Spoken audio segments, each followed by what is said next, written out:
Magandang araw sa lahat, larong-laro na sa ating mga kasamahang mga farmers. Ngayon guys ay hahati-hati tayo sa ating semilya. Pero sa mga baguhan pa lang, paki-subscribe naman po sa ating YouTube channel. Sana ay matulungan niyo ako madagdagan tayo dito guys.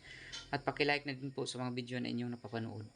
At huwag na din pong kalimutang pindutin ang notification bell upang updated kayo sa mga video na ating ina-upload. Ito na yung ating binhi guys.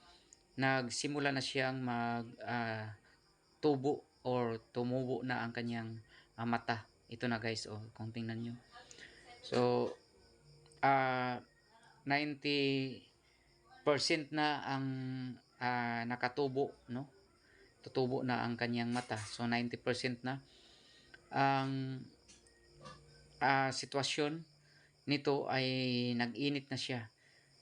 Ang binhi guys ay kailangan nating mag-init upang tumubo ang kanyang mata.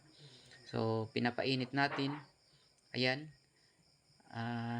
Hinahati-hati natin dahil kung masobrahan ng init, mamamatay din ang kanyang mata, yung binhi mismo.